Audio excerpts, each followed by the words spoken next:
हम इस वक्त जोजिला टनल पे है, जिसका एक ब्रेकिंग पॉइंट जो कि दोनों ट्यूब्स को, ईस्ट ट्यूब और वेस्ट ट्यूब, जो कश्मीर में एक ट्यूब पड़ता है और लद्दाख में ट्यूब पड़ता है, उनको कनेक्ट किया जाएगा।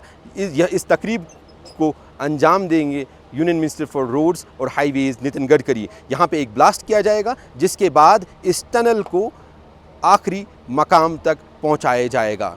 इस टनल को पिछले 5 साल से काम जारी है और ये टनल गलवान क्लैशेस जो कि 2020 में हुए, जहाँ पे मुठभेड़ हो गई थी इंडियन आर्मी और चाइनीज़ ट्रूप्स के बीच में, उसके बाद इस टनल का काम स्टार्ट हो गया था। इसकी संग बुनियाद प्राइम मिनिस्टर नरेंद्र मोदी ने डाली थी और आज इसका ब्रेकिंग पॉइंट आ गया है।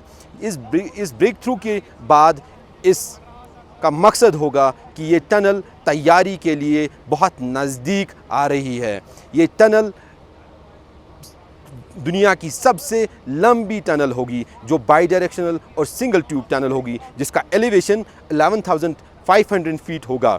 इस टनल को बनाने का मकसद ये है, इस टनल को बनाने का मकसद लद्दाख को पूरे साल कनेक्ट करने के लिए किया गया है। लद्दाख का बॉर्डर चाइना, एक साइड से चाइना के साथ मिल रहा है और दूसरे साइड पाकिस्तान से मेल खा रहा है। इस टनल की बदौलत ट्रूप्स को सीमलेस और सेफ लॉजिस्टिकल सपोर्ट मिलेगा और उनकी मोबिलिटी के लिए एक स्ट्रैटेजिक प्रोजेक्ट है। लद्दाख एक ऐसा खिता है जिसको 2019 में जम्मू कश्मीर के साथ अलग किया गया था और यूनियन टेरिटरी का दर्जा दिया गया था। अब लद्दाख जब पूरे साल पूरे मुल्क के साथ कनेक्ट रहेगा, इसकी तरक्की और भी ज़्यादा होगी।